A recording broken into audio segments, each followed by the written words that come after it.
সেদিন ছিল আমার মানসী পুজো আর জীবনে প্রথমবার আমি নিজে ঠাকুর দিয়ে পুজো করছিলাম। আর এটি ছিল পাড়ারই পুজো, তাই আমার মা ঠাকুরকে আরতি করে মানে আসনে বসালো। আমি আগের বছর পুজোতেই মানসীটা করেছিলাম যে আমার যদি সেই আশাটা পূরণ হয় আমি এটা করব, নিজে ঠাকুর দেবো।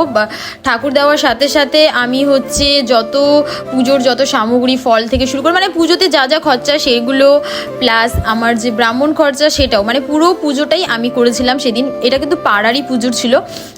আর আমার মানসী পুজোটা যেহেতু আমি আগের বছর করেছি, তো আমি চেষ্টা করেছি যে প্রথমবারই দিয়ে কমপ্লিট করা, যেহেতু আমার পূরণ হয়ে গেছিলো সেটা, তাই আমি কমপ্লিট করে দিয়েছি। মায়ের পুজো করলাম নিজে হাতে, এই দেখো মাকে মালা পরাচ্ছি। মানে আর সত্যি বলতে কোনো মানুষই থাকলে না, সেটা তুমি যত তাড়াতাড়ি করবে তোমার দেখবে মনটা ভালো লাগবে। তো যাই হোক, ব্রাহ্মণ চলে এসেছে। ব্রাহ্মণ কিন্তু অলরেডি একটা পুজো করে তারপরে আমার এখানটায় মানে আমাদের পাড়াতে এসেছে পুজোর জন্য। আর এই হচ্ছে আমার পুজোর দিনের ফাইনাল লুক। আর আমার খুব শখ ছিল যে আমি যেহেতু নিজে করছি এটা, তো আমি একটু সুন্দর করে সাজবো।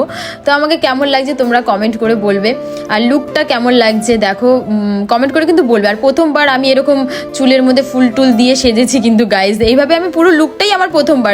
তো যেহেতু আমার পুজো মানে আমার মানসী পুজো হচ্ছে, তাই ব্রাহ্মণ আমাকে দিয়ে যে পুজোর যে সংকল্পটা কি একটা বলছিল ওটা করালো। আর আমি এক জায়গায় গেছিলাম ফটো তুলতে, আমার আশায় বসেছিল অনেকক্ষণ, অনেকক্ষণ বলতে কয় মিনিট, 10 মিনিট মতো। আর আমি বুঝতে পারিনি যে এত তাড়াতাড়ি পুজোটা শুরু হয়ে যাবে। আমি ভাবলাম একটু ফটো তুলে এত সুন্দর করে সাজলাম, পরে পুজো করতে করতে মানে সারাদিন যেহেতু উপোস ছিলাম তো ভালো লাগবে না, এর জন্য।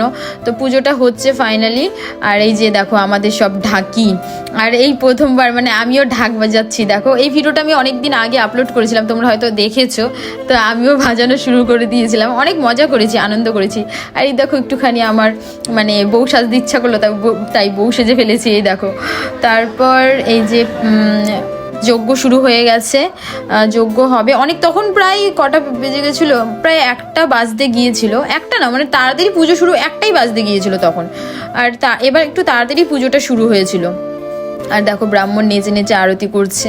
তারপরে এই যে এই প্রদীপটা 108টা যে প্রদীপ যে ধরাতে হয়, সেটাও সবাই আর কি যারা যারা উপোস ছিল সবাই ধরিয়েছিল, আমিও ধরিয়েছি। তারপর দেখো ওই যে প্লে বাটনটা আমি মায়ের পায়ে রেখেছি, কারণ প্লে বাটনটা পেয়েছিলাম আর আমার ইচ্ছা ছিল যে ঠাকুরের সামনেই সেটা আমি নিয়ে যাব। তো আমি তার জন্য মায়ের কাছে রেখেছিলাম ওই দিনকার। সেদিনকার রিভিল করিনি আমি, এটা যেহেতু বন্ধু বান্ধবদের সাথে রিভিল করব বলে ওটা রেখে দিয়েছিলাম, বাট মায়ের পায়ে আর কি ছুঁয়েছিলাম।